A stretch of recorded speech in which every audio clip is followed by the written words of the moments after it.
This is Cappadocia. I have a little picture of the balloons in Cappadocia, which I'm going to try and recreate.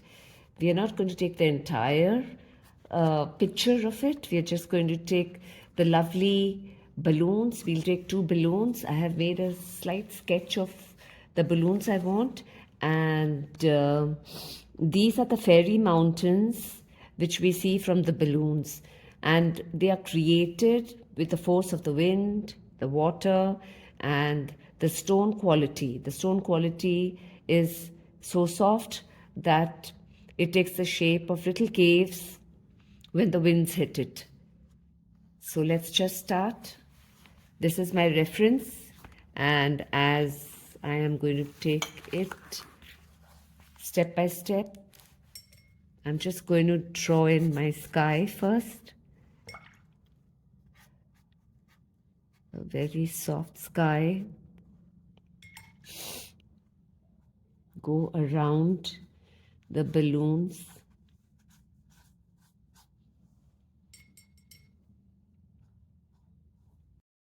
The balloons take off at 6 a.m. in the morning, and so we are going to capture the first rays of the dawn that hit the balloons.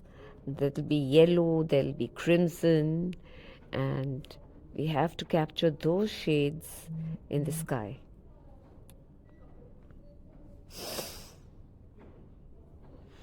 Now we have these fairy mountains, which we are going to copy light and dark. Light and dark hues.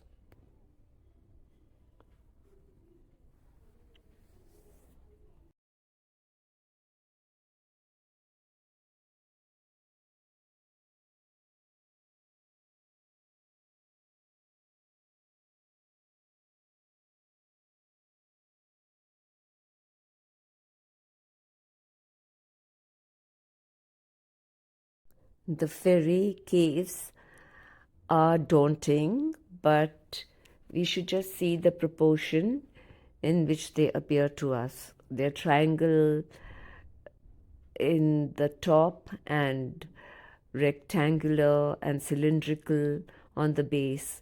So they're dark and light. We just observe them, and wherever we see the dark shadows, we put in dark umber, and wherever we see the light hitting it, the fairy caves, we put in just a very light yellow ochre with mixed with white, and in the after this coat dries, it'll take at least 2-3 hours for this to dry, and I am not using my heat tool. I'm not using a hair dryer, and I'm letting this dry naturally because I don't want to move the paint around when I use a hair dryer. It does happen that the paint starts moving around, and I do not want to spoil the shape of the fairy caves. Just filling in a little bit of sky in between, behind the balloons. And this patch was empty, filling it in with the fairy caves as well. Light, dark, and be complete. You can also use a dry brush and pull your paint across the page downwards, sweep, so that you get the effect of length and depth in your fairy caves.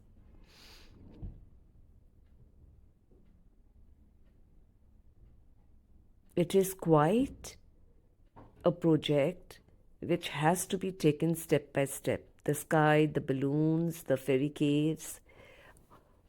That's the third step. And the very last step is I am filling in my darkest hue, and that is pure black. Where I want the fairy caves to really, where the shadows are really falling, I'm putting black. I'm just painting in black, dropping in black. I have first wet that portion with water, and then I'm dropping in my black paint, pure black paint, to give extreme depth to the fairy caves. I'm dragging it also out, downward motion, so that I can get many shades of black. And towards the end, it almost appears to be Payne's grey.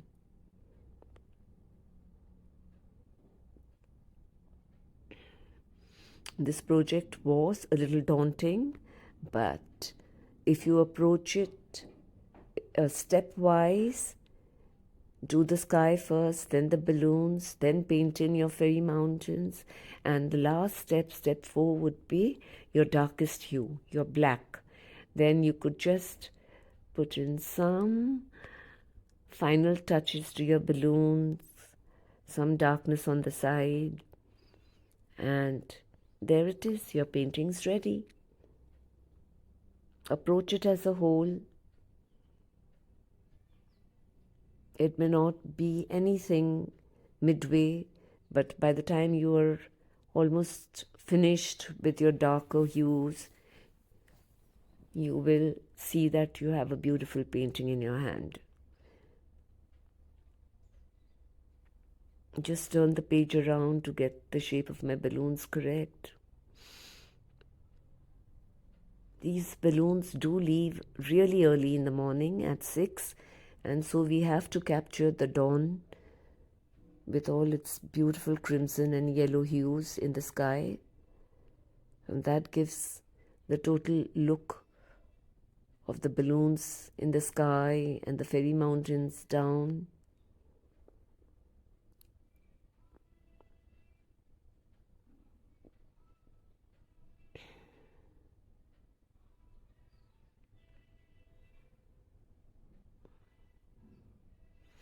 And now I'm revealing my painting.